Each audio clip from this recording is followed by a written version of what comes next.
அனைத்துலக உயிரோடை தமிழ் ILC தமிழ் உயிரோடை தமிழில் அன்பர்களே, அரசியல் களம் நிகழ்ச்சியில் பிரித்தானியாவிலிருந்து போரியல் ஆய்வாளர் அரசு அவர்கள் இணைகின்றார். வணக்கம் அரசு அவர்களே.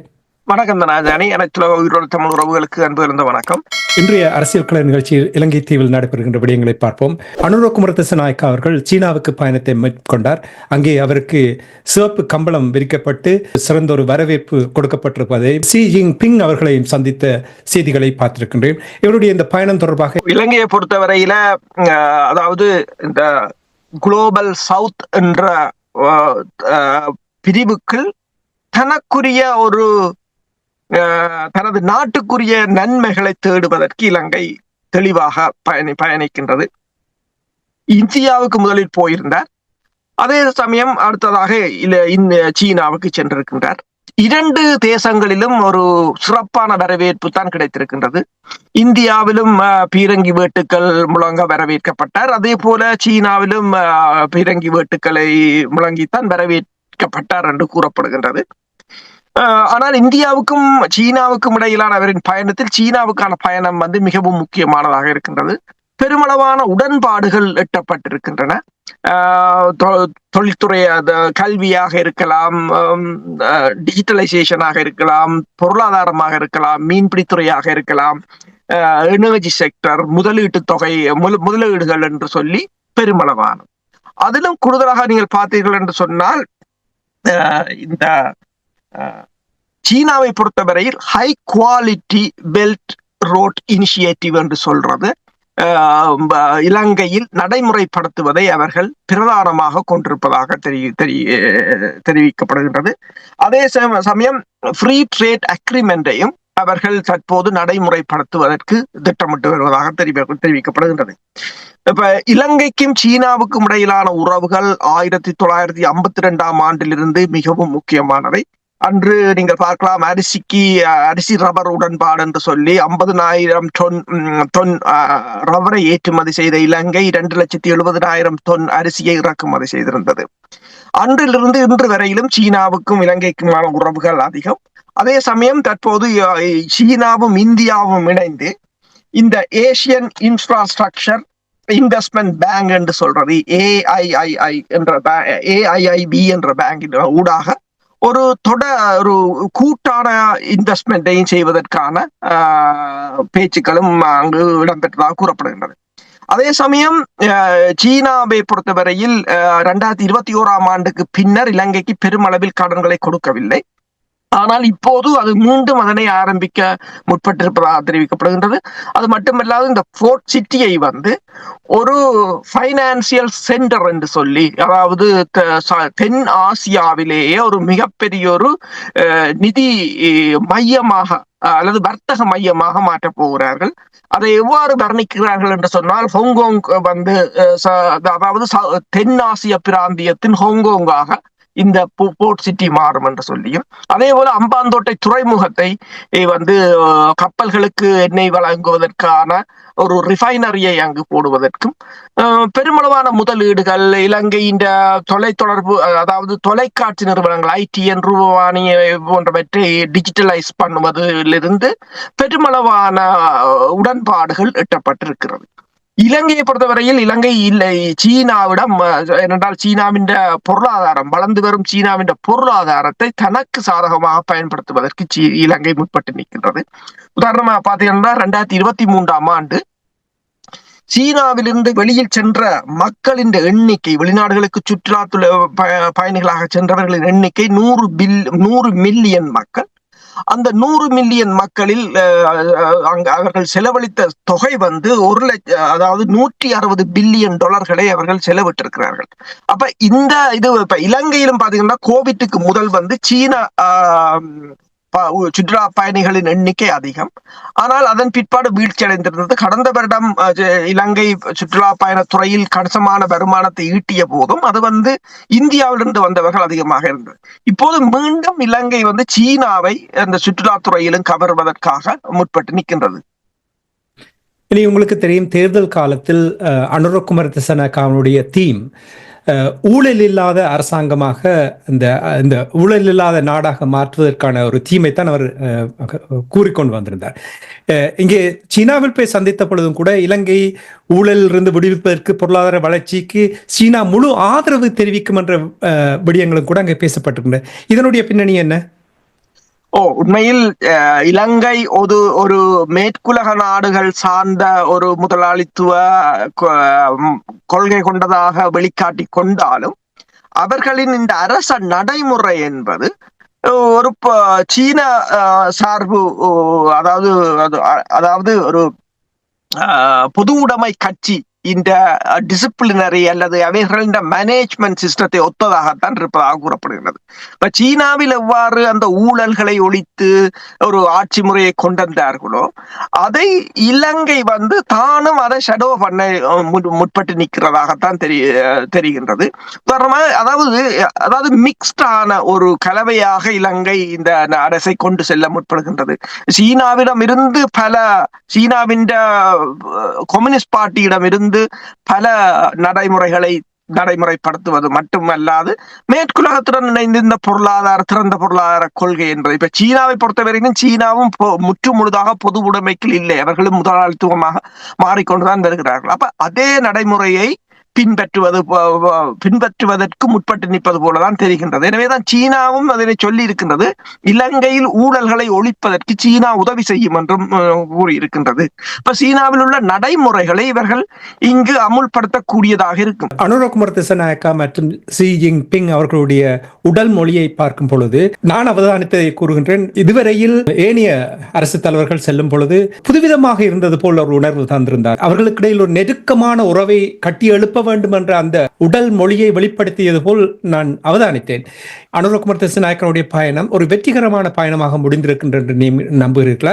சீனா இனிவரும் காலங்களில் நிறைய தங்களுடைய பங்களிப்பை செய்யக்கூடிய ஒரு நிலைமையை ஏற்படுத்தி இருக்கிறார்கள் என்று நம்புகிறீர்கள்? உண்மைதான். இரண்டு தரப்புக்கும் இது ஒரு வின் வின் சிச்சுவேஷன். பார்த்தீங்கள் என்று சொன்னால், அமெரிக்காவின் புதிய அதிபராக வருகின்ற டொனால்ட் ட்ரம்பின் புதிய வெளிவார செயலாளராக வரப்போகின்ற மார்க்கோ ரூபியோ ஒன்றை கூறியிருக்கின்றார். அதாவது ட்ரம்பின் அடுத்த வரவின் பிரதான நோக்கம் ஆசிய பிராந்தியத்தில் சீனாவை மையப்படுத்தியது. எல்லா போரையும் விட்டு விடுங்கள். அவர் என்னென்று சொன்னால், அவர் புளோரிடாவின் ரிப்பப்ளிக்கன் செனட்டரா இருந்தவர். அவர் ஃபாரின் ரிலேஷன் கமிட்டியில இந்த வியாழக்கிழமை பேசியிருந்தார். அப்போது அவர் கூறியது ஒன்றுதான், தங்கள் பிரதான மையம் இந்தோ பசிபிக் ரீஜனும் அதற்கு அப்பாலும் ரீஜனும் அதற்கு அப்பாலும் என்று சொன்னால் அவர் என்ன கூறுகிறார் என்று சொன்னால், இந்த சீனாவை தாங்கள் கட்டுப்படுத்துவதும் அல்லது சீனாவின் வளர்ச்சியை, அமெரிக்காவின் வளங்கள் விநியோகங்களை சீனா கையகப்படுத்தி கொண்டு வருவதை ஏதாவது ஒரு விதத்தில் தடுத்து நிறுத்த வேண்டும் என்பதுதான் தங்கள் பிரதான கொள்கை என்று கூறியிருக்கின்றனர். அதே சமயம் நீங்கள் பார்த்தீர்கள் என்று சொன்னால், அதாவது இந்த புதிய ட்ரம்ப் அரசின் தேசிய பாதுகாப்பு ஆலோசகரான மைக் வாட்சன் கூறியிருக்கின்றார், தாய்வானுக்கு ஆயுத விநியோகங்களை அதிகரிக்கப் போவதாகவும், ஏற்கனவே தாய்வான் $20 பில்லியன் பணமாக செலுத்தி இருக்கின்றது, ஆனால் தாங்கள் இன்னும் அதற்கான ஆயுதங்களை விநியோகிக்கவில்லை என்று சொல்லியும், எனவே அதனை துரிதப்படுத்துவதே முதலாவது கொள்கை என்று சொல்லியும், தற்போது தாய்வானுக்கு விநியோகிக்கப்பட்டிருக்கின்ற அட்வான்ஸ் சாம் சிஸ்டம் என்று சொல்ற சர்ஃபேஸ் டு ஏர் மிசைல் சிஸ்டத்தை தாய்வானின் வடக்கு பகுதியில் இந்த வருடம் நிறுத்தப்படும் என்றும் கூறியிருக்கிறார்கள். இப்ப உங்களுக்கு தெரியும், காசாவில போர் நிறுத்தத்தை கொண்டு வந்திருக்கிறார்கள், உக்ரைன் போரை நிறுத்தப் போவதாக கூறியிருக்கிறார்கள். அப்ப இவற்றை எல்லாவற்றையும் நிறுத்தி அவர்கள் தங்கள் பொருளாதாரத்தை கட்டி அமைப்பதற்கு சீனாவின் பொருளாதாரத்தை முடக்கும் ஒரு பொறிமுறைக்கு அவர்கள் மெல்ல மாறுகிறார்கள் என்பது சீனாவுக்கு தெரியும். எனவேதான் சீனா தாய்வான் ஒரு களமுனையாக வருமாக இருந்தால் இலங்கை ஒரு முக்கியத்துவமாக இருக்கும். அப்ப சீனா இப்போது தன்னை தயார்படுத்தி கொண்டிருக்கின்றது. சீனா அந்த தன்னை தயார்படுத்தலின் ஒரு அங்கமாகத்தான் இலங்கையை சீனா தற்போது மையகப்படுத்தி இருக்கின்றது. என்னென்று சொன்னால் அதைத்தான் அவர்கள் கூறுகிறார்கள் என்னென்று சொன்னால், அதாவது high quality belt road initiative என்று கூறுகிறார்கள். முன்னியதை விட மிகவும் பலம் வாய்ந்ததாக இருக்க போகிறது என்று கூறியிருக்கிறார்கள். அப்ப இதில் எனவே நீங்கள் கூறியது சரி. அந்த உடல் மொழிகளை வைத்து பார்க்கும் போது சீனா ஒன்றை நம்புகிறது. இப்ப ஆய்வாளர்கள் என்ன கூறுகிறார்கள் சொன்னால், சீனா ஒன்றை நம்புகிறது. தற்போதைய அரசு ஏதோ அந்த அந்த அந்த நாட்டில் பலமாக இருக்கின்றது. அப்ப பலமாக இருக்கின்ற அந்த அரசை தன்வசப்படுத்துவதன் ஊடாக தன்னால் வலுவாக காலூன்ற முடியும் என்று சீனா நம்புகிறது. சரி, நல்ல ஒரு பயணமாக அமைந்திருக்க என்று நீங்கள் கூறுகிறீர்கள். அதை ஓரளவுக்கு நாங்கள் அவதானிக்கக்கூடிய இருக்கின்றது. ஆனால் உங்களுக்கு தெரியும், மாதங்களுக்கு முன்னதாக அனுர குமார திசாநாயக்க அவர்கள் இந்தியாவுக்கு பயணத்தை மேற்கொண்டிருந்தார். அங்கேயும் கூட அவருக்கு நல்ல வரவேற்பு கிடைத்ததும் தொடர்பாக நீங்கள் எங்களோடு உறவுகளோடு உரையாடி இருந்தீர்கள். என்னுடைய கேள்வி என்னவென்றால், அனுர குமார திசாநாயக்க சீனாவுக்கு சென்ற அந்த நேரத்தில் கோட்டாபய ராஜபக்ஷ ஆட்சியில் இருந்த பொழுது மிலிந்த மொரகொடே அவர்களை கொண்டு வந்திருந்தார் இந்தியாவுடைய தூதுவராக. அவர் அனுர குமார திசாநாயக்க இங்கே சீனாவுக்கு சென்ற நேரத்தில் உடனடியாக இங்கே இந்தியாவுக்கு சென்றிருக்கின்றார். அவர்களுக்கிடையில் நிறைய விடயங்கள் ஆராயப்பட்டதாக கூறப்படுகின்றது. என்ன விடயங்கள் பேசப்பட்ட? உண்மையில் அனுர குமார திசாநாயக்காவின் சீன பயணம் இந்தியாவுக்கு பெரிய உகந்ததாக இல்லை. இரு நாடுகளும் எதிரெதிர் அணியில் இல்லை என்பது ஒருபுறம் இருந்தாலும், வர்த்தக போட்டிகள், யாரை கைப்பற்றுவது, இலங்கையை யார் ஆளுவது என்ற ஒரு மனநிலை இருக்கின்றது. எனவேதான் இந்திய தூதுவர் சந்தோஷ் ஜா அவர்களும் இலங்கையில் எதிர்கட்சிகளை சேர்ந்த, உதாரணமாக நமால் ராஜபக்ஷவை கூட சந்தித்திருந்தார் அதே நாளில். ஆனால் அதே நாளில் நீங்கள் பாத்தீங்கன்னா 14ஆம் நாளும் 15ஆம் நாளும் மிலிந்த மொரகொடே அவர் இந்தியாவுக்கு சென்றதன் காரணம் அவரோட பாத் ஃபைண்டர் என்ற ஒரு என்ஜிஓ ஒன்றை வைத்திருக்கின்றார். 2008ஆம் ஆண்டு உருவாக்கப்பட்ட இந்த என்ஜிஓ, அதன் ஊடாக அவர் செய்தது என்னவென்று சொன்னால், 2015ஆம் ஆண்டு இந்தோ லங்கா இனிஷியேட்டிவ் என்று சொல்லி இலங்கைக்கும் இந்தியாவுக்கும் இடையிலான ஒரு உறவு, அதே போல China Sri Lanka cooperation studies centre என்று சொல்லி CSLCSC என்று சொல்கின்ற அமைப்பு இலங்கைக்கும் சீனாவுக்குமான அமைப்பு. இது ரெண்டையும் தனது அந்த என்ஜிஓக்களால் உருவாக்கி இருந்தார். அதன் ஊடாக அவர் என்ன செய்தார் என்று சொன்னால், இந்த உலகில் இருக்கின்ற 32 நிறுவனங்களை தனது என்ஜிஓக்களுடன் இணைத்து அந்த இலங்கையின் அரசியலில் அது ஒரு திங்க் டேங்க், அவருடைய இந்த பாத்ஃபைண்டர் ஒரு திங்க் டேங்க், அது இலங்கையின் அரசியலில் காத்திரமான பங்களிப்பை வழங்குகிறது. இப்ப நீங்கள் கூறியது போல மிலிந்த மொரகொடே பொறுத்தவரையில் அவர் கோத்தபாயாவால் இந்தியாவுக்கு தூதுவராக அனுப்பப்பட்டவர். அவர் அங்கு இருந்தபடியால் தான் கோத்தபாயாவை பாதுகாப்பாக இந்தியா காப்பாற்றி இருந்தது. தற்போது வங்காளதேசத்தின் பிரதமர் ஹசீனாவை காப்பாற்றியது போல இந்தியாவை காப்பாற்றி இருந்தது. இப்போது இவரின் பயணம் அங்கு போனதும், அவர் போய் என்னென்று சொன்னால், இப்போ முக்கியமானவர்களை தான் சந்தித்திருக்கிறார். அஜித் டோவலை சந்தித்திருக்கிறார், வெளிவார செயலாளர் விக்ரம் மிஸ்ரியை சந்தித்திருக்கின்றார், நிதி அமைச்சர் சீதாராமனை சந்தித்திருக்கின்றார். என்னும் போது இந்தியா ஏதோ ஒரு வகையில், அண்மையில் உங்களுக்கு தெரியும், இந்தியா மாலதீவு அரசை பதவி நீக்கம் செய்வதற்கு லஞ்சம் கொடுத்ததாக வாஷிங்டன் போஸ்ட் ஒரு தகவலை வெளியிட்டிருந்தது. இப்போது இவரின் பயணமும் இலங்கையின் தற்போதைய அரசுக்கு ஒரு நல்ல செய்தியாக இருக்காது என்றது தெளிவாக ஒன்று. ஏதோ ஒன்று பின்பலமாக இடம்பெறுகின்றது இந்த பிராந்திய வல்லரசுகளின் போட்டிக்குள். உதாரணமாக நீங்கள் பார்த்தீர்கள் சொன்னால், இவர் இந்தியாவுக்கு போவதற்கு முன்னர், அதாவது ஜனவரி 10ஆம் நாள், ஜனவரி 14ஆம் நாள் இந்தியாவுக்கு சென்றிருக்கின்றார். ஜனவரி 10ஆம் நாள் சீன தூதுவரை, அதாவது கி சென்கோங்கை சந்தித்திருக்கின்றார். அது மட்டுமல்லாது இவருடைய என்ஜிஓக்களுக்கு இப்ப அகாடமி ஆஃப் மிலிட்டரி சயின்ஸ் என்று சொல்ற சீனாவின் அந்த அமைப்பு, அல்லது institute of military legal studies system studies என்று சொல்கின்ற அமைப்பு, இதுகளை சேர்ந்தவர்கள் எல்லாம் அடிக்கடி போவதாகவும் கூறப்படுகின்றது. இப்ப ஏதோ அந்த இலங்கையில் இடம்பெறப் போகின்ற ஒரு அரசியலில் இந்த அமைப்பு காத்திரமான பங்களிப்பை செய்து வருகின்றது இரகசியமாக என்பது தெளிவாக தெரிகின்றது. இப்போது இவர் இந்தியாவுக்கு, அதாவது அனுர குமார திசாநாயக்கா சீனாவில் நிற்கின்ற சமயம் இவர் இந்தியாவில் இருப்பது என்பது இலங்கையின் தற்போதைய நிலையை மேலும் மோசமாக்கலாம் என்றுதான் நான் பார்க்கிறேன். சிறப்பான பார்வை. இதே நேரத்தில் அனுரகுமார திசாநாயக்க சீனா பயணத்தின் பொழுது அவர் கூறியிருக்கின்றார், சீனாவிலிருந்து முதலீட்டாளர்களை இலங்கைக்கு அழைத்திருக்கின்றார், முதலீடு செய்ய வாருங்கள் என்று. இலங்கை என்ன விதத்தில் ஒரு ஆரோக்கியமான விடயம் என்று நீங்கள் கருதுகிறீர்கள் என்று உங்களுக்கு தெரியும். ஏற்கனவே போர்ட் சிட்டி இருக்கின்றது. போர்ட் சிட்டியினுடைய நிலைமை எவ்வாறு, ஹம்பாந்தோட்டையினுடைய நிலைமை எவ்வாறு முடக்கப்பட்ட என்ற விடயங்கள் உங்களுக்கு தெரியும். இங்கே வெளிப்படையாக இலங்கை முதலீடு செய்ய வருமாறு சீனாவிடம் அழைப்பு விடுவது எவ்வளவு ஒரு ஆபத்தான விடயம் என்று நம்புகிறீர்களா, அல்லது ஆரோக்கியமான விடயம் என்று பார்க்கிறேன்? சிங்கள தேசத்தை பொறுத்தவரையில் அவர்களுக்கு அது ஆரோக்கியமான விடயம். என்னென்னு சொன்னால் உங்களுக்கு தெரியும், இப்ப போர்ட் சிட்டியை அவர்கள் தென்னாசிய பிராந்தியத்தின் ஹாங்காங்காக மாற்ற போறோம் என்று கூறியிருக்கிறார்கள். அதே போல இலங்கையில இருந்து சீனாவுக்கு ஏற்றுமதி செய்யப்படுகின்ற பொருட்கள் பெருமளவில் இல்லை. ஒரு 5% எக்ஸ்போர்ட் தான் சீனாவுக்கு இடம்பெறுகின்றது. இப்போது அதனை அதிகரிக்க வேண்டும் என்று சொன்னால் சீன முதலீட்டாளர்களை இங்கு கொண்டு வருவதன் ஊடாகத்தான் இங்குள்ள பொருட்களை அபிவிருத்தி செய்து சீனாவின் சந்தை வாய்ப்பை பெறலாம் என்று கூறப்படுகின்றது. இப்ப சீனாவிடம் இவர்கள் ஒன்றை கேட்டிருக்கிறார்கள், தங்களுக்கு இந்த பொருளாதார சந்தை வாய்ப்பை ஏற்படுத்தி தருமாறு. அதாவது சீனாவும் அதற்கு உடன்பட்டிருக்கின்றது. என்னென்று சொன்னால் China international export and import ஃபேருக்கு இவர்களை பரிந்துரை செய்வதாகவும், China import and export fair என்ற அந்த எக்ஸிபிஷனுக்கு இவர்களை பரிந்துரை செய்வதாகவும், சைனா சவுத் ஏசியா எக்ஸ்ப்ளோரேஷன் என்ற அந்த அமைப்புக்கு பரிந்துரை செய்வதாகவும், இ காமர்ஸ் பிளாட்ஃபார்ம் என்ற சிஸ்டத்தில் இலங்கையை சேர்ப்பதாக என்று பல விடயங்களை சீனாவும் இவர்கள் இலங்கைக்கு கூறியிருக்கின்றது. ஆனால் இலங்கையை பொறுத்தவரையில் இலங்கையிலிருந்து சீனாவுக்கு அல்லது வெவ்வேறு நாடுகளுக்கான ஏற்றுமதியை விருத்தி செய்ய வேண்டும் என்று சொன்னால் தற்போதைய இலங்கையின் தொழில்நுட்ப விருத்தி அதற்கு போதாது. அப்ப அவர்களுக்கு பிஷரிஸாக இருந்தாலும் சரி, வெவ்வேறு துறைகளாக இருந்தாலும் சரி, அவற்றுக்கு சீனாவின் தொழில்நுட்பமும் முதலீடுகளும் தேவை. சிங்கள தேசத்தை பொறுத்தவரையில் அவர்களுக்கு இது ஒரு பிரச்சனை இல்லை. என்று சொன்னால் அவர்கள் ஒரு தேசமாக இருக்கிறார்கள்.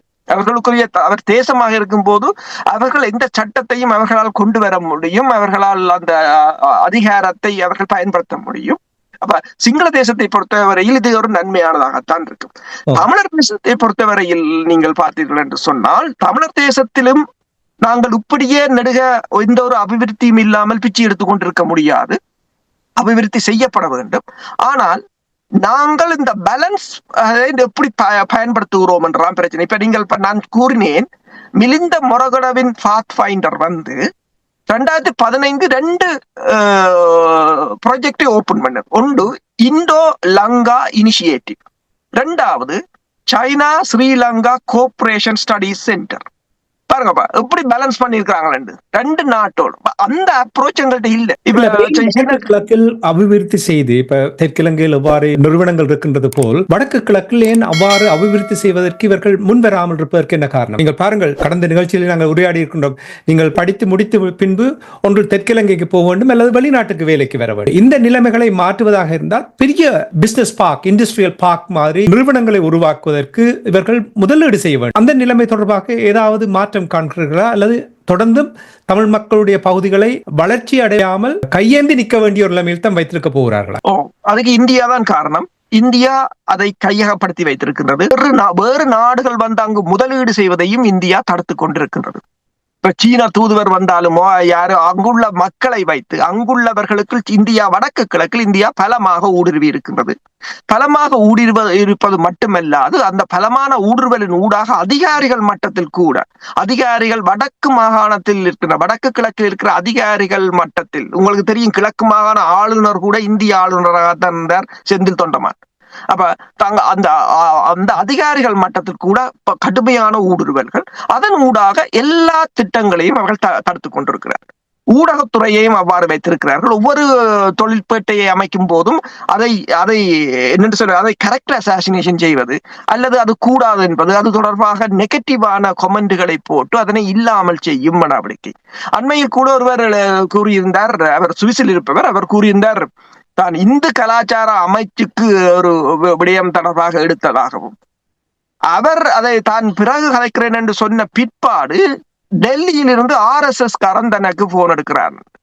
அப்ப இந்த இந்து கலாச்சார அமைச்சு அப்ப தான் திருப்பி கேட்டதாம் அவரிடம், நீங்கள் இந்து கலாச்சார அமைச்சு இலங்கையின் இந்து கலாச்சார அமைச்சாக இருக்கிறீர்களோ அல்லது இந்தியாவின் இந்து கலாச்சார அமைச்சாக வச்சிருக்கிறீர்களோ? அம்மாறுதான் தமிழ் மக்கள் அத்தனையையும் இந்தியா தனது கொண்டோளுக்குள் வைத்திருக்கிறது. பிரச்சனை இல்லை. ஆனால் இந்தியா ஒன்றில் அபிவிருத்தி செய்ய வேண்டும்.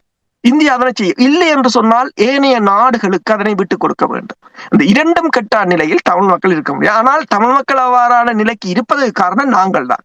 என்று சொன்னால் நான் இப்ப கூறின இந்த பாத் ஃபைண்டர் என்ற என்ஜிஓ இவ்வாறு இந்த இரண்டு நாடுகளை இப்ப பாருங்கள், ஒரு என்ஜி அவர் முதல் தூதுவராக இருந்தாலும் ஒரு என்ஜி இப்ப அவருக்கு அந்த தூதுவர் பதவியில் அவர் ஒரு என்ஜிஓவா தான் இருக்கிறார்.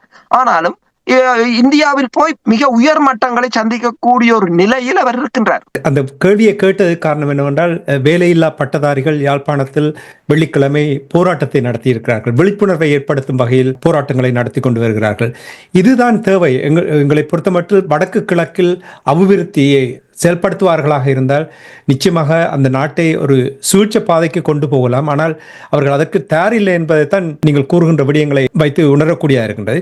இதே நேரத்தில் என்னென்று சொன்னால் இப்ப பல்கலைக்கழகமே தடையாகத்தான் இருக்கின்றது.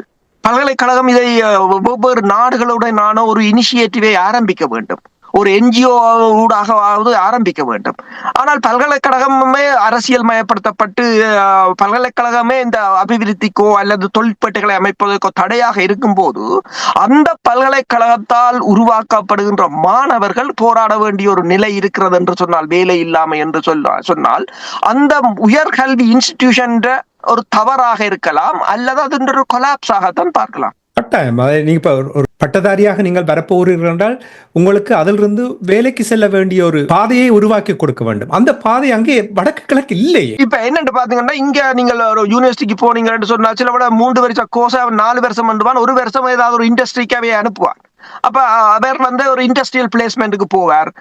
இப்ப எங்கட கம்பெனிக்கு கூட குயின் மேரியில இருந்து ஒவ்வொரு வருஷமும் 20 பிள்ளைகள் வருவார்கள் இண்டஸ்ட்ரியல் பாக்குறதுக்கு, அதை கற்றுக்கொள்ள. அது அவர்கள் பிறகு அப்ளை பண்ணுவதற்கு அந்த தொழில்நுட்பத்தை கற்றுக்கொள்வதற்கு எல்லாம் முடியும். ஆனால் அங்கு அவ்வாறு இல்லை. அந்த பல்கலைக்கழகம் அந்த பல்கலைக்கழகம் முற்றுமுழுதாக மறுசீரமைக்கப்பட வேண்டிய ஒரு நிலையில் இருக்கின்றது. ஏனென்றால் எங்கள் சமூகத்திற்கு எதையும் செய்ய முடியாத ஒரு நிலையில் இருப்பது மிகப்பெரிய ஒரு துர்ப்பாக்கியம். இது திட்டமிட்டு செயல்பட்ட ஒரு காரியம் என்று நம்புகிறீர்களா? உண்மைதான். இது மிக மிக துல்லியமாக திட்டமிடப்பட்டு செயற்படுத்தப்பட்டு கொண்டிருக்கின்றது. இந்திய துணை தூதரகம் யாழ்ப்பாணத்தில் போடப்பட்டதே இதற்கான முக்கிய காரணியாக இருக்கின்றது. வேண்டும் இப்ப தமிழாக்கள் ஒன்றை செய்யலாம். நீங்கள் அமெரிக்க தூதரத்தை கேட்கலாம், சீன தூதரத்தை கேட்கலாம், துணை தூதரத்தை, சுவிட்சர்லாந்து தூதரத்தை கேட்டு அங்கு கொண்டு நிறுத்தினீர்கள் என்றால் உருப்படுறதுக்கு வழி இருக்கு. நீங்கள் நிறைய விடயங்களை இங்கே கூறியிருக்கிறீர்கள். இதே நேரம் எதிர்க்கட்சி தலைவரை இந்தியாவுடைய தூதுவர் சந்தோஷ் யா அவர்கள் சந்தித்திருக்கிறார். அனுரகுமார திசாநாயக்காவுக்கும் ஜி ஜின்பிங் அவர்களுக்கும் இடையில் நல்ல சந்திப்பு என்று நீங்கள் இப்பொழுது கூறியிருந்தீர்கள். அவர்களுக்கு நிறைய ஒப்பந்தங்கள், நிறைய புரிந்துணர்வு வந்திருக்கின்ற என்ற விடயங்களை நீங்கள் கூறும் பொழுது என்ன காரணத்துக்காக சஜித் பிரேமதாஸ் அவர்களை சந்தோஷ் ஜா அவர்கள் சந்தித்தார்? தேர்தலின் போது கூட இந்தியா எதிர்த்தரப்புக்கு தான் ஆதரவாக நின்றிருந்தது.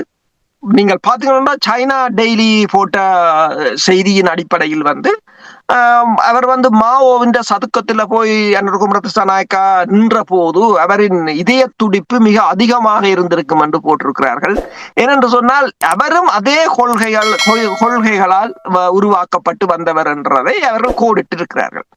அதே போல சீனாவை இலங்கையை பொறுத்தவரையில் ஒன்றை கூறுகிறார்கள். இப்ப கானாவாக இருக்கலாம், ஆப்பிரிக்க நாடுகளுக்கு கூட இந்த சீனாவின் எக்ஸிம் பேங்க் கடன் மறுசீரமைப்புக்கு பெருசளவில் கடன் மறுசீரமைப்புக்கு பெரிய அளவில் ஒத்துழைப்பு வழங்கவில்லை. ஆனால் இலங்கைக்கு முதல் முறையாக வழங்கி இருப்பதாகவும் கூறியிருக்கிறார்கள். அப்ப இலங்கையுடன் இந்த சீனா மிக அதிக நெருக்கங்களை பேணுகின்றது. இந்தியா இப்போது இலங்கைக்கு ஒரு அச்சுறுத்தலை விடுவதற்கான ஒரு முயற்சியாகத்தான் நமால் ராஜபக்சவை கூட அவர் சந்தித்திருந்தார். நமால் ராஜபக்சவை சந்தித்திருந்தார், எதிர்கட்சி தலைவரை சந்தித்திருந்தார். அதாவது இருதரப்புகளுடன் சந்தித்திருப்பது, இப்போது மிலிந்த மொரகொடவை அங்கு அழைத்திருப்பது, அவருக்கு மிகப்பெரிய ஒரு அந்தஸ்து கொடுத்து அஜித் டோவல் தேசிய பாதுகாப்பு ஆலோசகர், நிதி அமைச்சர் என்று பலர் சந்தித்திருப்பது இந்த கூட்டணிக்குள், அதாவது இலங்கையின் இந்த இரு நாடுகளையும் சமாளித்து போவது என்ற அந்த பொறிமுறை மெல்ல மெல்ல ஒரு நெருக்கடிக்குள் சென்று கொண்டிருப்பதைத்தான் காணலாம். இதே நேரத்தில் உங்களுக்கு தெரியும், அனுரகுமார திசாநாயக்காவுடைய அரசாங்கம் ஆட்சிக்கு வருவதற்கு முன்னதாக பிரச்சார மேடைகளில் தமிழர்கள் தொடர்பாக, தமிழர்களுடைய அபிவிருத்தி தொடர்பாக, முதலீடு தொடர்பாக, கைதிகள் தொடர்பாக, காணாமலாக்கப்பட்டவர்கள் தொடர்பாக, அரசியல் கைதிகள் தொடர்பான இந்த விடயங்கள் எல்லாம் அனுரகுமார திசாநாயக்காவுடைய அரசாங்கம் கையில் எடுத்து சரியான முறையில் கையாளும் என்று இப்பொழுதெல்லாம் உறுதிமொழி வழங்கினார்கள். இப்பொழுது ஆட்சிக்கு வந்து சில மாதங்களுக்குள் அரசியல் கைதிகள் என்று யாருமே சிறையில் இல்லை, இனி காணாமலாக்கப்பட்டவர்கள் யார் என்று கூட அவர் இப்பொழுது தொப்பியை பிரட்டி விட்டது போல் தெரிகின்றது. என்ன காரணத்துக்காக இவ்வாறான ஒரு கருத்தை கூறுகிறார்? அரசியல் கைதிகள் என்று அங்கே இருப்பவர்கள் என்று ஏற்கனவே அவர்கள் அடையாளம் காட்டியிருந்தார்கள், விடுவிப்பார்கள் என்று கூறியிருந்தார்கள். ஆனால் மாறாக பேசுவதற்கு என்ன காரணம்? உண்மைதான். என்னென்று சொன்னால் இது மனோ கணேசன் அது தொடர்பாக காட்டமான ஒரு அறிக்கையை வெளியிட்டிருந்தார். என்னென்று சொன்னால் உண்மையில் அரசியல் கைதிகள் என்று யாரும் இல்லை என்று சொன்னால் அங்கு அரசியல் கைதிகள் இருப்பதாக முன்னைய அரசுகள் ஒத்துக்கொண்டிருந்தன. அரசியல் கைதிகளை விடுவதலை தொடர்பாக பெருமளவான நடவடிக்கைகள் எடுக்கப்பட்டிருந்தன. எல்லோரும் பேசியிருந்தார்கள். திடீரென்று ஒருவர் அரசியல் கைதிகள் இல்லை என்று சொல்வது இந்த அரசை பொறுத்தவரையில் ஏதோ ஒரு வகையில் ஒரு பொய்களையும் புரட்டுகளையும் தமிழ் மக்களுக்கு கூறி வந்ததாகத்தான் கருத வேண்டி இருக்கின்றது. ஏனென்றால் பெருமளவில் தமிழ் மக்களுக்கான எந்த ஒரு நடவடிக்கையும் இந்த அரசு எடுத்ததாக இல்லை. இந்த அரசில் தமிழ் பிரதேசத்தின் சார்ந்து பல நாடாளுமன்ற உறுப்பினர்கள் இருக்கிறார்கள். அவர்கள் கூட இதற்கான பதிலை வழங்குவதாக இல்லை. அவர்கள் எல்லாம் எழுந்தமானமாக, அதாவது ஒரு அலை வந்தது, அனுராகுமார திசாநாயக்காவின் அலை என்றதும் கண்டதை நின்றவனை எல்லாம் தூக்கி போட்டதாகத்தான் இதை பார்க்க முடிகின்றது. தவிர இது தமிழ் அரசியல் தரப்பில் ஏற்பட்ட பொலிட்டிக்கல் வேக்யூம் என்று சொல்லலாம். அரசியல் வெற்றிடத்தை அவர்கள் நிரப்பி விட்டார்கள். அந்த அரசியல் வெற்றிடத்தை நிரப்பியதாகத்தான் இதனை பார்க்கலாம். அப்ப இது உண்மையில் தற்போது உங்களுக்கு தெரியும், அரசியல் கைதிகளை விடுதலை செய்யக்கூறி கையெழுத்து போராட்டத்தை மேற்கொண்டு கொண்டிருக்கிறார்கள். இவ்வாறு பொறுப்பற்ற முறையில் இந்த அரசு சார்ந்த அமைச்சர்கள், நான் நினைக்கிறேன் பிரதி அமைச்சர் ஒருவர் தான் கூறியவர் என்று சொன்னால், அந்த பிரதி அமைச்சரின் கருத்து அரசின் கருத்தாகத்தான் பார்க்கப்பட வேண்டும். அரசு அதற்கான பதிலை வழங்க வேண்டும். சில்வின் சில்வா அவர்கள் கூறியிருந்தார், பயங்கரவாத தடை சட்டத்தின் கீழ் கைது செய்யப்பட்டவர்களை நீதிமன்ற நடவடிக்கை எடுக்கப்படும் என்று கூறியிருந்தார். அது தொடர்பாக ஏதாவது முயற்சி எடுக்கப்படுகிறதா? இதுவரையிலும் பலர், இப்ப நீங்க பாத்தீங்கன்னு சொன்னா, பல அரசியல் கைதிகள் நீண்ட காலமாக விசாரணைகள் இன்றி கூடி தடுத்து வைக்கப்பட்டிருக்கிறார்கள். ஆனால் சிங்கள தேசத்தை பொறுத்தவரையில் கொலை குற்றம் சாட்டப்பட்டு தூக்கு தண்டனை விதித்தவர்களை கூட விடுவித்திருக்கிறார்கள். அப்ப படுகொலை செய்தவர்கள், அதுவும் உண்மையில் மனித உரிமை மீறல்களாகத்தான் அதை பார்க்கலாம். மிருசுவில் படுகொலை எல்லாம் அவ்வாறு செய்தவர்களை கூட சிங்கள தேசத்தில் விடுதலை செய்திருக்கிறார்கள். ஓரிரு தினங்களுக்கு விடுதலை செய்திருக்கிறார்கள். ஆனால் தமிழ் மக்களை பொறுத்தவரையில் காலத்தை இழுத்தடிப்பது அல்லது அவர்களை விடுதலை செய்ய தயங்குவது என்பது இப்ப போர் நிறைவடைந்து 15 வருடங்களையும் கடந்து விட்ட நிலையிலும் இலங்கை அரசு இவ்வாறு கூறுமாக இருந்தால் அது ஒரு இனவாதமாகத்தான் பார்க்கலாமே தவிர இனவாதத்துக்கு அப்பால் இதனை எந்த விதத்திலும் வரையறைக்க முடியாது. நீங்கள் கூறுகின்ற விடயங்களை வைத்து பார்க்கும் பொழுது தமிழர் தரப்பை பொறுத்த மட்டில் இதுவரையில் எந்த ஒரு மாற்றத்தையும் அனுரகுமார திசாநாயக்காவுடைய அரசாங்கத்தினால் காண முடியவில்லை என்று நீங்கள் கூறுவதை நான் உணர்கிறேன். குறிப்பாக ஒரு குறிப்பிட்ட பகுதி, இராணுவத்தினர் இருந்த பகுதியை விடுவிப்பதாக இராணுவத்தினர் அங்கிருந்து வெளியேறுவார்கள் என்று கூறியிருந்தார்கள். ஆனால் இராணுவத்தினர் வெளியேறுவதற்கு தயாரில்லாத ஒரு நிலைமை இருப்பதை சமீபத்தில் கூறியிருந்ததை நான் கேட்டிருந்தேன். அது எவ்வளவு உண்மை பொய் என்று இன்னும் உறுதிப்படுத்த முடியவில்லை. இருந்தாலும் அங்கே ஆக்கப்பூர்வமாக அவர்கள் கூறிய விடயங்கள் நடைபெறுவது போல் தெரியவில்லை. இதே நேரத்தில் நாடாளுமன்ற உறுப்பினர் துரைராஜா ரவிகரன் அவர்கள் தொடர்ச்சியாக காணி அபகரிப்பு தொடர்பாக அவர் கூறியிருந்தார், வனஜீவ ராசிகளுடைய திணைக்களம் கையகப்படுத்தப்பட்ட காணிகளை விடுவிக்க கோரி பார்த்தீர்கள் என்றால், முன்னர் துரைராஜா ரவிகரன் அவர்கள் நாடாளுமன்ற உறுப்பினராக இருக்கவில்லை. இப்பொழுது அவர் நாடாளுமன்ற உறுப்பினராக இருப்பதால் தொடர்ச்சியாக அவர் பதவியேற்ற நாளிலிருந்து ஏதோ ஒரு விடயத்தை விழிப்புணர்வை ஏற்படுத்தி மாற்றத்தை ஏற்படுத்த முயற்சிக்கின்றார். காணிகளை விடுவிப்பதற்கு எவ்வளவு வாய்ப்புகள் இருக்கிறது? துரைராஜா ரவிகரன் அவர்களுக்கு வழிவகுக்குமா? அவர் நல்ல விடயத்தை செய்கிறார். உண்மையில் அனுரகுமார திசாநாயக்க அரசு வந்த பிற்பாடும் காணி அபகரிப்பு, உதாரணமாக திருவோணமலையில் குச்சவெளி பகுதியில் வன ஜீவராசிகள் திணைக்களம் காணியை அபகரித்திருக்கின்றது. அப்போ பழைய அரசுகளை போலத்தான் இந்த அரசிலும் அது தொடர்கின்றது. தமிழ் நாடாளுமன்ற உறுப்பினர்கள், அந்த அரசு சார்ந்தவர்கள் இருக்கிறார்கள், அவர்கள் யாரும் அது தொடர்பாக வாய் திறக்கவில்லை. அடுத்ததாக பார்த்தீங்கன்னா, ரவிகரனை பொறுத்தவரையிலும் எத்தனை காலத்துக்கு நாடாளுமன்றத்தில் பேசிக் கொண்டிருக்க போகிறார் என்ற ஒரு கேள்வி இருக்கின்றது. இதனைத்தான் முன்னைய நாடாளுமன்ற உறுப்பினர்களும் செய்தார்கள். பல தூதரகங்கள் இருக்கின்றன, பல அனைத்துலக அமைப்புகள் இருக்கின்றன, பல நாடுகளை அவர் இது தொடர்பாக அணுகலாம். இது தொடர்பாக அவ்வாறு அணுகுவதற்கு அவருக்கு ஏதாவது தடையாக இருக்குமாக இருந்தால் அதனை அவர் வெளியில் பகிரங்கமாக கூறலாம். அப்ப தொடர்ச்சியாக இலங்கை நாடாளுமன்றத்தில் இதனை கூறுவதால் எதுவும் ஆகிவிடப் போவதில்லை என்பதை நாங்கள் காலங்காலமாக உணர்ந்ததுண்டு. அதனால்தான் பழைய முன்னைய பாராளுமன்ற உறுப்பினர் இப்ப முன்னைய பாராளுமன்ற உறுப்பினர்களை நீங்கள் பாத்துக்கணும் சொன்னால் கஜேந்திரன் செல்வராஜாவா இருக்கலாம், கஜேந்திரகுமார் பொன்னம்பலமாக இருக்கலாம், ஸ்ரீதரனாக இருக்கலாம், பலரும் இவ்வாறுதான் பேசிக் கொண்டிருந்தார்கள். எந்த விதமான நடவடிக்கையும் எடுக்கப்படவில்லை. அப்ப புள்ளி விவரங்களுடன் நீங்கள் பேசுவது ஒரு புறம் இருக்கலாம், அதற்கான நடவடிக்கை எடுங்கள். நீங்கள் நடவடிக்கை எடுக்கும் போது நீங்களும் பேர்ந்து இந்தியா சீனா என்ற பாகுபாட்டை பார்க்காது எல்லா நாடுகளையும் அணுகி என்றால் தான் இலங்கைக்கு ஒரு அழுத்தம் வரும். நீங்கள் நாடாளுமன்றத்தில் பேசுவதால் ஒரு அழுத்தம் கிடைக்கப் போவதில்லை. அதை இந்த சரி ரவிகரனுக்கு அதற்குரிய உதவிகள் தேவை என்று சொன்னால் புலம்பெயர் தேசத்தில் இருக்கிறவர்களை இந்த அமைப்புகள் என்று இருக்கிறார்கள், அவர்களும் தேசியம் தொடர்பாகத்தான் இருக்கிறார்கள், தேசியம் விடுதலை தமிழீழம் காணப்போற என்ற கொள்கைகளுடன் இருக்கிறார்கள். அவர்கள் இதுக்காவது ஏதாவது செய்ய அவர்களை கேட்கலாம். நீங்கள் ரவிகரன் தொடர்பாக கூறும்பொழுது கடந்த நாடாளுமன்ற உறுப்பினர்கள் தங்களுடைய செயல் வடிவத்தில் ஒன்றுமே இருக்கவில்லை என்பது உண்மைதான். ஆனால் துரைராஜா ரவிகரனை பொறுத்தமட்டில் கடந்த காலங்களில் சில விடயங்களை அவர் செய்திருந்தாலும் நீங்கள் கூறுவது போல் செயல் வடிவத்தில் அதை கொண்டு வருவதற்கு முயற்சி எடுக்க வேண்டும் என்று நாங்கள் இந்த நேரத்தில் கேட்டுக்கொண்டு நீங்கள் இவ்வாறு கூறுகின்ற நேரத்தில் தமிழ் அரசியல்வாதிகள் எவ்வளவு பாடம் கற்றிருக்கிறார்கள்? முடிந்த தேர்தலினூடாக இப்பொழுது நடைபெற்றுக் கொண்டிருக்கிற இந்த சம்பவங்கள், அனுரகுமார திசாநாயக்கனுடைய ஆட்சி, இவை எல்லாவற்றையும் வைத்து எவ்வளவு தூரம் புரிந்திருக்கிறார்கள்? தமிழ் மக்களுடைய வருங்கால தொடர்பாக எந்த ஒரு முயற்சியிலும் இதுவரையில் எடுக்கவில்லை. இவர்கள் அதை எடுக்காவிட்டால் தங்களுடைய பதவிகளுக்கு தங்களுடைய ஆசனங்களுக்கு ஒரு ஆபத்து விளைவிக்கும் என்று எவ்வளவு தூரம் புரிந்திருக்கிறார்கள், அல்லது தொடர்ந்தும் ஏமாத்தி கொண்டிருக்கலாம் என்று நம்புகிறார்களா? பெருசாக ஒன்றுமில்லை. தோல்வியை தழுவினார்கள். தாங்கள் ஏன் தோல்வியை தழுவினர் என்று கூட பல நாடாளுமன்ற உறுப்பினர்களுக்கு இதுவரையில் தெரியவில்லை. தாங்கள் ஏன் தோல்வியை தழுவினார்கள் என்று கூட. உண்மையில் நீங்கள் பார்த்தீர்கள் என்று சொன்னால் இப்ப கஜேந்திரகுமார் பொன்னம்பலத்தை பொறுத்தவரையில் திடீரென்று போய் ஸ்ரீதரனுடன் இணைந்திருக்கிறார். அரசியல் என்றால் என்ன? அரசியல் என்று சொன்னால் இப்ப நாங்கள் ஸ்ரீதரனுடன் இணைந்தால் தமிழரசு கட்சியுடன் இணைந்தால் வெற்றி பெற்று விடுவார்கள் என்று யார் கூறினது? தமிழ் மக்களிடம் போங்கள் என்றுதானே கூறினோம். தமிழ் மக்கள் இப்ப அந்த ஏனைய உங்களை தோற்கடித்தவரை பாருங்கள், யாரால் நீங்கள் தோற்றீர்கள் என்று பாருங்கள். அவர்கள் என்ன எவ்வாறு வென்றார்கள்? மக்களிடம் தான் வென்றார்கள். இப்ப நீங்கள் கூறிய ரவிகரனாக இருக்கலாம், சுயேட்சை நாடாளுமன்ற உறுப்பினர்களாக இருக்கலாம், என்பிபி நாடாளுமன்ற உறுப்பினர்களாக இருக்கலாம், எவ்வாறு வென்றார்கள்? அதைத்தான் நாங்கள் கூறணுமே தவிர ஓடிப்போய் ஸ்ரீதரனுடன் இணைவது நல்லது, இணைவது உண்மையில் நல்லது, எல்லோரும் இணைந்து இயங்குவது நல்லது, ஒற்றுமை. ஆனால் இணைந்த பிற்பாடு நீங்கள் என்ன செய்தீர்கள் என்பது, இணைந்த பிற்பாடு என்ன அறிக்கைகள் விடுவதும் அல்லது இணைந்து விட்டோம் என்று சொல்வதாலும் எந்தவித பிரயோசனமும் இல்லை. நீங்கள் ஏதாவது ஒரு நடவடிக்கையை மேற்கொள்ளுங்கள். இலங்கை நாடாளுமன்றத்துக்கு அப்பால் உங்களால் என்ன செய்ய முடியும் என்பதை நீங்கள் மக்களுக்கு சொல்லுங்கள். உங்களால் செய்ய முடியாது என்று சொன்னால் மக்களும் அந்த நம்பிக்கையை உங்கள் மீதான அந்த அவநம்பிக்கை, அதாவது உங்கள் மீதான தவறான நம்பிக்கையை களைந்து அவர்கள் ஏதாவது ஒரு வழியில் அடுத்த நடவடிக்கைகளுக்கு அவர்கள் தயாராகலாம். இப்ப சற்று முன்னதாக நான் உங்களோடு பட்டதாரிகளுடைய யாழ்ப்பாணத்தில் போராட்டம் தொடர்பாக கூறினேன். இதே நேரத்தில் வடமாகாண ஆளுநர் கூட மாணவர்களுடைய கல்வி வறுமை தடையாக இருக்கக்கூடாது என்ற விதத்தில் அவர் கருத்தை கூறியிருக்கின்றார்.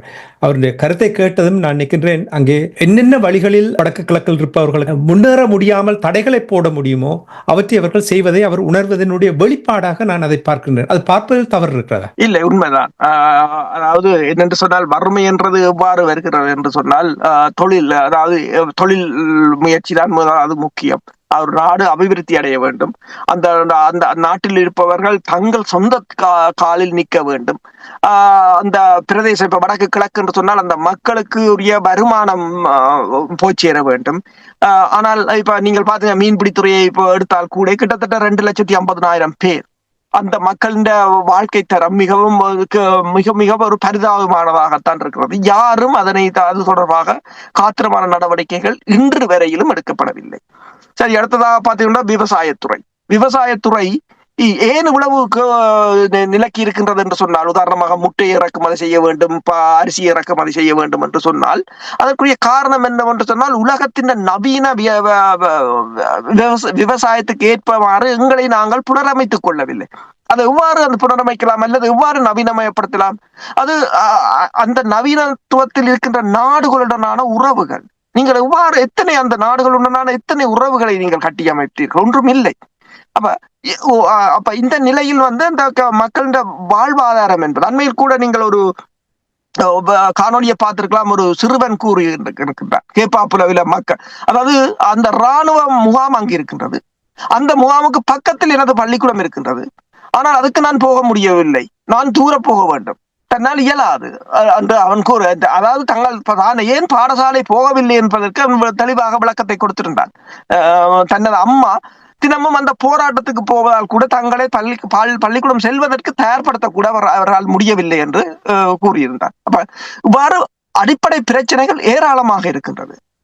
அந்த அடிப்படை பிரச்சனைகளில் இந்த ஊடாகத்தான் உங்கள் அரசியலை வளர்த்துக் கொள்ள சொல்லி இந்த அரசியல்வாதிகளுக்கு நாங்கள் பல தடவைகள் கூறியிருக்கிறோம். அந்த அடிப்படை பிரச்சனையில் ஈடுபட்டவர்கள் தான் பலர் முன்னைய அரசியல்வாதிகளை தோற்கடித்தும் இருக்கிறார்கள். அப்படி பாடம் கற்றுக் கொடுத்தால் தான் நான் நினைக்கிறேன் இவர்கள் திருந்துவார்கள் அல்லது ஒதுங்குவார்கள். அதை அவர்கள் உன்னிப்பாக கவனிக்க வேண்டும் என்று கேட்டுக்கொண்டு, இனி மனித உரிமைகள் கண்காணிப்பகம் இலங்கை பொறுப்பு கூறலை ஏற்றுக்கொள்ளவில்லை என்ற கருத்தை முன்வைத்திருக்கின்றது. இது தொடர்பாக என்ன அறிந்தீர்கள்? இலங்கை வாஷிங்டனை தளமாக கொண்ட மனித உரிமைகள் கண்காணிப்பகம் ஒன்றை ஆண்டு அறிக்கையில் தெரிவித்திருக்கின்றது. இலங்கையை பொறுத்தவரையில் ஊழலை தற்போதைய புதிய அரசை பொறுத்தவரையில் ஊழலை ஒழிக்கின்றோம், பொருளாதாரத்தை வளர்க்கின்றோம், நாட்டை கட்டியெழுப்புகிறோம் என்று பலவற்றை கூறினாலும் முன்னைய அரசுகள் இருந்த போது இடம்பெற்ற மனித உரிமை மீறல்கள், போர்க்குற்றங்கள் தொடர்பில் பொறுப்பு கூறலை நிராகரித்துள்ளதாக தெரிவித்திருக்கின்றது. அதாவது அதை இந்த அரசு முன்னெடுக்காது. இப்ப நாங்கள் இதற்கு முதலும் பேசியது போல தமிழ் மக்கள் தொடர்பாக எந்த ஒரு நன்மையான விடயத்துக்கும் இந்த அரசு ஒத்துழைக்க போவதில்லை. இந்த அரசு மீதான ஒரு அலையின் காரணமாக தமிழர் தரப்பில் இருந்து 3 பேர் அதுக்குள் நுழைந்திருக்கிறார்களே தவிர அவர்களால் கூட தற்போதைய நிலையில் இந்த தமிழ் மக்களுக்கு எதையும் கொண்டு வர முடியாது என்பது தெளிவாக இருக்கின்றது. சரி, மனித உரிமைகள் ஆணைக்குழு, மனித உரிமைகள் கண்காணிப்பகம் இதனை கூறிவிட்டது. அடுத்தது என்ன ஆக்ஷன் என்றது மிக முக்கியமானது. சரி, இந்த அரசு செய்ய போவதில்லை என்றால் அந்த அவ்வளவு பேரின் காணாமல் போனோர் தொடர்பான பிரச்சனை, கைது செய்யப்பட்டு கொல்லப்பட்டவர்கள் தொடர்பான பிரச்சனை என்று பெருமளவில் இருக்கின்றன. இதற்கான நீதி எவ்வாறு கிடைக்கப் போகிறது, அல்லது இதற்கான நீதியை தமிழர் தரப்பு எவ்வாறு அணுகப் போகிறது, அல்லது எவ்வாறு நடைமுறைப்படுத்த இலங்கை அரசு செய்யாது என்று சொன்னால், புதிய அரசும் செய்யாது என்று சொன்னால், அந்த புதிய அரசுக்கு அப்பால் என்ன நடவடிக்கையை மேற்கொள்ள போகிறோம் என்பதை நாங்கள் தான் இனி திட்டமிட வேண்டும். UN மனித உரிமைகள் அமர்வு நடைபெறும் பொழுது, கடந்த அமர்விலும் கூட எடுத்த முடிவு உங்களுக்கு தெரியும். அவர்களுடைய நிலைப்பாடு அவ்வாறு இருக்கின்றது. இப்ப உங்களுக்கு தெரியும், உலக பரப்பில் நிறைய பிரச்சனைகள் நடந்து கொண்டிருக்கின்ற நேரத்தில் இலங்கை தீவு தொடர்பாக, பொறுப்பு கூறுதல் தொடர்பாக, காணாமல் ஆக்கப்பட்டவர்கள் தொடர்பாக, இனப்படுகொலை தொடர்பாக என்ன நிலைப்பாட்டில் இப்பொழுது இருக்கின்றன? அவர்கள் அதை தங்கள் அரசுகளின் நலனுக்குத்தான் பயன்படுத்துவார்கள். தற்போதைய அரசு சீனா பக்கம் அதிக அளவு சார்ந்தாலோ அல்லது இந்தியா பக்கம் சார்ந்தாலோ அமெரிக்காவுக்கு எதிராக நின்றாலோ தான் அதனை தூக்குவார்கள். அவ்வாறு அவர்கள் அதனை தூக்கும் போது இங்குள்ள தமிழ் அமைப்புகளும் தாங்கள் அதனை செய்ததாக மார்தட்டிக் கொள்வார்கள். அவர்கள் அதனை கிடப்பில் போடும் போது இவர்களும் அதனை தாங்கள் கண்டும் காணாதது போல அவர்கள் அதனை விட்டுவிட்டு வேறு எங்கேயாவது சென்று விடுவார்கள். பொங்கலை பொங்குவதோ அல்லது வேறு நிகழ்வுகளை நடத்துவதோ அவ்வாறு சென்று விடுவார்கள். அவ்வாறு காலம் உருண்டோடிவிடும். இப்ப உதாரணமா நீங்கள் பார்த்தீங்கன்னு சொன்னால், இப்ப காணாமல் போனவர் அமைப்புகளின் பெற்றோர்களே பெருமளவில் இறந்து கொண்டுதான் வருகிறார்கள். இந்த பிரச்சனை ஒரு நீத்து போக செய்த பிரச்சனையாகத்தான் மாற்றமடையுமே தவிர இதை இந்த மனித உரிமைகள் ஆணைக்குழு இதனை தீர்க்கும் என்றோ அல்லது மேற்குலக நாடுகள் எங்களின் ஒரு ராஜதந்திர அணுகுமுறையை நாங்கள் மேற்கொள்ளாமல் இந்த நாடுகள் எங்களுக்காக உதவும் என்றோ நாங்கள் எதிர்பார்ப்பது மிக மிக ஒரு முட்டாள்தனம் என்பது மட்டுமல்லாது, நாங்கள் மக்களையும் ஏதோ ஒரு தவறான வழியில் ஏமாற்றி கொண்டிருக்கிறோம் என்றதுதான் உண்மை. இப்ப அங்குள்ள மக்கள் கூட இந்த மனித உரிமைகள் ஆணைக்குழுவையோ அல்லது ஐக்கிய நாடுகள் சபையையோ நம்புவதாக இல்லை. அது தெளிவாக தெரியும். என்னென்று சொன்னால், உங்களுக்கு தெரியும், இந்த இஸ்ரேல் பாலஸ்தீன பிரச்சனையில் ஐக்கிய நாடுகள் சபை எவ்வாறு நடந்து கொண்டது, ICC எவ்வாறு நடந்து கொண்டது, மேற்குலக நாடுகள் எவ்வாறு நடந்து கொண்டது என்பதை தொடர்பாக தெளிவாக தெரியும். அதே போலதான் மேற்குலக ஊடகங்களும் எவ்வாறு நடந்து கொண்டது என்பது தொடர்பாக. ஆனால் அதை சில நாடுகள் பயன்படுத்தியும் இருக்கின்றன. ஆனால் அதற்கான அப்ரோச் தேவை. நீங்கள் நாடாளுமன்ற உறுப்பினர்கள் தொடர்பாக கூறும்பொழுது இப்போ நீங்கள் வெளிநாடுகள் இருக்கின்ற அமைப்புகள் தொடர்பாக கூறினீர்கள். எவ்வளவு தூரம் உங்களுக்கு திருப்தியாக இருக்கின்றது இந்த வெளிநாட்டில் இருக்கின்ற அமைப்புகள்? சமீபத்தில் நான் மனித உரிமைகள் தொடர்பாக பொத்திவில் தொடக்கம் பொலிகண்டி வரை பேரெழுச்சி இயக்கத்தின் இணைத்தலைவர்களில் ஒருவரான சீலன் சிவயோகநாதன் அவர்கள் அயர்லாந்துக்கு சென்றிருந்தார் ஒரு மனித உரிமைகள் கூட்டம் தொடர்பாக. அங்கே சென்ற பொழுது என்னுடன் அவர் உரையாடும் பொழுது கூறியிருந்தார், ஒரு வியப்பான விடயம் என்னவென்றால் அங்கே பல நாடுகளிலிருந்து மனித உரிமைகள் தொடர்பாக பேச வந்திருந்தார்கள், உரையாட வந்திருந்தார்கள். ஒரு பயிற்சி பட்டடை போல் அங்கே எங்களுடைய பிரச்சனையே அதிகமானவர்களுக்கு தெரியாத மாதிரியான ஒரு நிலைமை இருந்ததை தான் ஆச்சரியமாக அதை கேட்டேன் என்று கூறியிருந்தார். என்னுடைய கேள்வி என்னவென்றால், இப்ப புலம்பெயர்ந்து வாழுகின்ற நாடுகளில் நிறைய அமைப்புகள் இருக்கின்றது. இந்த அமைப்புகள் தமிழ் மக்களுடைய பிரச்சனை தொடர்பாக சர்வதேச நாடுகளுக்கு, சர்வதேச நாடுகள் இருக்கின்ற தூதுவரகங்களுக்கு இந்த விடயங்களை எடுத்து கூறுவதற்கு எவ்வளவு பங்களிக்கிறார்கள், அல்லது வெறுமனவே ஒரு லெட்டர் பேட் அமைப்பாகவே இருக்கின்றார்கள் என்று நீங்கள் நம்புகிறீர்களா? பெருமளவில் அவர்கள் தங்கள் அந்தந்த நாடுகளில் நடவடிக்கை என்று சொல்ல முடியாது, ஒரு போராட்டம் மாதிரி செய்கிறார்கள், அல்லது அறிக்கைகளை எழுதி தமிழ் பத்திரிகைகளுக்கு அனுப்பி விடுவார்கள். அவர்கள் சில சமயங்களில் அவர்கள் யோசிக்கலாம், இந்த அறிக்கைகளை எல்லா தூதரகங்களும் தமிழ் பத்திரிகைகளை படித்து புரிந்து கொண்டு எங்களுக்காக பணியாற்றுவார்கள் என்று நினைக்கிறார்களோ தெரியாது. ஒவ்வொரு நாடுகளையும் போய் அவர்கள் சந்திப்பதாக கூட இல்லை. உதாரணமா நீங்க பாருங்க, ஒரு மனித உரிமைகள் ஆணைக்குழுவில் ஒரு தீர்மானத்தை நிறைவேற்றுவதற்கு யூலி சங் அதாவது அமெரிக்க தூதுவர் ஒவ்வொரு தூதரகத்துக்கும் முன்கதவால் சென்றால் இலங்கை அரசுக்கு தெரியும் என்பதால் பின்கதவால் சென்று அவர்களை சந்தித்து ஆதரவை திரட்டியிருந்தார். அவ்வாறு ஆதரவை திரட்டித்தான் அவர்கள் அதை நிறைவேற்றியிருந்தார்கள். ஒரு மிகப்பெரிய வல்லரசு ஒவ்வொரு தூதரகங்களுக்கும் சென்று கதவை தட்டி, முன்னால் சென்றால் தெரியும் என்றால் பின்பக்கத்தால் சென்று அவர்களை அதற்கு ஆதரவை திரட்டியிருக்கிறார்கள். இந்த அமைப்புகள் எத்தனை தூதரகங்களுக்கு சென்றிருக்கிறார்கள்? சரி, இந்த மீன்பிடி பிரச்சனை கூட இங்க இந்திய தூதரகம் இருக்கிறாரு இந்த பிரித்தானியாவில். ஏதாவது ஒரு அமைப்பு போய் அந்த தூதரகத்தில் இது தொடர்பாக பேசியதாக நீங்கள் எடுத்து காட்டுங்கள் பார்க்கலாம். அந்த மக்களின் அன்றாட பிரச்சனைக்கே இந்த அமைப்புகள் எந்தவித நடவடிக்கையும் எடுக்கவில்லை என்பதை அவர்கள் ஒத்துக்கொள்ளத்தான் வேண்டும். அப்ப ஒரு அன்றாட அந்த மக்களோட வாழ்வாதார பிரச்சனைக்கு உதவாத அமைப்புகள் இவ்வாறு இந்த மனித உரிமைகள் ஆணைக்குழுவில் போய் எல்லா நாடுகளையும் தேடி பிடித்து எல்லா தூதரகங்களோடும் கதைத்து செய்வார்கள் என்று நாங்கள் இதுக்கெல்லாம் இனி புதிதாக இப்ப இந்த தாயகத்தில எவ்வாறு ஒரு மெல்ல ஒரு மாற்றம் வருகிறதோ அவ்வாறு ஒரு மாற்றம் அவ்வளத்தையும் உலுப்பி கொட்டிவிட்டு புதிதாக ஏதாவது ஒன்றை சிந்தித்தால் சரியே தவிர, உதாரணமா பாத்தீங்கன்னு சொன்னால், இப்ப நாங்கள் முதல் கருத்து போல மிலிந்த மொரகொடவின் பாத் ஃபைண்டர் போன்ற ஒரு அமைப்பே போதுமானது இந்த நாடுகளுடன் டீலிங்கை போடுவதற்கு, ஆனால் அல்லது இந்த நாடுகளுடன் கதைப்பதற்கு. ஆனால் நாடுகளுடன் கதைப்பதென்னும் சொல்லும் போது நான் கூறுவது தனிய மேற்குலக நாடுகள் இல்லை. உலகத்திலே 194 நாடுகள் இருக்கின்றன. அவ்வளவு நாடுகளையும் சந்திக்கிற ஒரு வல்லமை இருக்குமாக இருந்தால் தான் அதற்கு பிற்பாடு நாங்கள் அந்த அமைப்புகள் தொடர்பாக பேச முடியும். தனியொரு அமைப்பால் ஒன்றுமே செய்ய முடியாது, தனியொரு நாடாளுமன்ற உறுப்பினராக ஒன்றுமே செய்ய முடியாது, தனி கட்சியினால் ஒன்றுமே செய்ய முடியாது என்ற விடயங்களை நாங்கள் அடிக்கடி பேசியிருக்கின்றோம். இந்த நிலைமைகளை இப்பொழுது புரிந்திருக்கிறார்களா, அல்லது இன்னும் தொடர்ந்து தனித்தனியாகத்தான் நாங்கள் செயல்படுவோம் என்று? இலங்கை தீவில் ஒரு சிறிய மாற்றம், அதாவது தமிழர் தாயகத்தில் கஜேந்திரகுமார் போன்றவர்கள் அவர்கள் பேசினாலும் நீங்கள் கூறினீர்கள் அங்கே எந்த ஒன்றுமே இல்லை, கண்துடைப்பாகத்தான் அதை இருப்பதாக, ஒரு திட்டம் இல்லை, ஒரு வழிவரவில்லை, அதை எவ்வாறு நாங்கள் கொண்டு செல்ல போன்றோம் என்று ஒன்றுமே இல்லாத நிலையில் அமைப்புகளும் எவ்வாறு செயல்பட்டால் எங்கிருந்து இந்த மாற்றம் பெறப்போகிறது?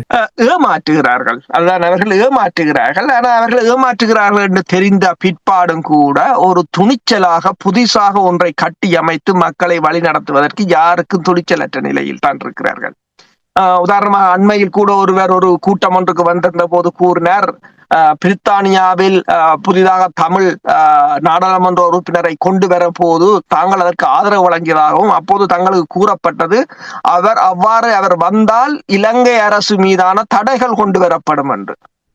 ஆனால் அதன் பிற்பாடு தொலைபேசி எடுத்தாலும் எடுக்கிறார்கள் இல்லையா? அதற்காக வேலை செய்தவர்கள் யார் என்று எல்லோருக்கும் தெரியும், எந்த கட்சியினர் வேலை செய்தார்கள் எவ்வாறு என்று. இப்ப என்னன்னு சொன்னால் உண்மையில் அதை அவ்வாறு அவர்கள் கூறியிருக்க தேவையில்லை. என்னன்னா அவாவால் முடியாது என்று தெரியும். அவாவால் முடியாது. உண்மையில் ஏன் அப்படி ஏமாற்றுவான்? ஒரு நாங்கள் இவ்வளவு பேர் இருக்கிறோம், எங்களுக்கு ஒரு நாடாளுமன்ற உறுப்பினர் தேவை என்று சொன்னால் காணும், அவ்வளவும் காணும். அவரால் முடிந்ததை அவர் செய்யட்டும். ஆனால் இந்த அமைப்புகள் அதற்கு அப்பால் கடந்து சிந்திக்க வேண்டும். வெவ்வேறு நாடுகளுடன் தொடர்புகளை மேற்கொள்ள அவங்களுக்கு ஒரு அழுத்தத்தை கொடுக்க வேண்டும். நீங்கள் அவங்களுக்கு ஒரு அழுத்தத்தை கொடுக்காமல் என்ன செய்கிறீர்கள் என்று சொன்னால் மக்களை ஏமாற்றுகிறீர்கள். அப்ப அவர் மிகவும் மனமுடைஞ்ச நிலையில தான் சொன்னார். இப்படி சொல்லித்தான் தாங்கள் அதற்கு ஆதரவாக எவ்வளவோ வேலைகள் செய்ததாகவும், ஆனால் எதுவும் நடக்கவில்லை என்று கூறினார். என்றால் அதை பார்க்கும்போது எனக்கு பார்த்தால் மீண்டும் ஏமாற்றப்பட்டிருக்கிறார்கள் என்பதை உணரக்கூடியதாக இருந்தது. அதுக்கப்புறம் என்னால் ஒன்றும் கூற முடியாது. நன்றி அரசோர்களே. நாங்கள் தொடர்ச்சியாக ஒரு விழிப்புணர்வை எங்களுடைய மக்கள் மத்தியில் வெளிப்படுத்த வேண்டும். இந்த நிலைமைகளை வெளிப்படுத்தினால்தான் எங்கேயோ ஒரு இடத்திலிருந்து ஒரு மாற்றம் வரும். அந்த நீங்கள் அடிக்கடி கூறுவீர்கள், இலங்கை தீவில் நாடாளுமன்றத்தில் அது நல்ல மாற்றமோ இல்லையோ அந்த மாற்றம் வந்ததும் அவர்களுக்கு ஒரு மரண அடியை கொடுத்திருக்கின்றது. அந்த மாற்றத்தை புலம்பெயர்ந்த நாடுகளிலும் எங்களுடைய உறவுகள் ஏற்படுத்த வேண்டும் என்று கூறிக்கொண்டு இன்றைய அரசியல் கலை நிகழ்ச்சியை தொடர்ந்து கொண்டு வந்து மீண்டும் இன்னும் ஒரு நிகழ்ச்சியில் இணைந்திருப்போம். அதுவரைக்கும் நன்றி, வணக்கம் அரசு. நன்றி, வணக்கம். எமது பார்வையாளர்களுக்கு வணக்கம். மக்களின் குரலாய் ஓங்கி ஒலிக்கும் இலக்கு மின்னிதழ் மற்றும் உயிரோடை தமிழ் வானொலி ஆகிய இவ்விரு ஊடகங்களும் உங்களைப் போன்ற எமது நேயர்கள் நண்பர்களின் ஆதரவிலேயே இயங்கி வருகின்றன.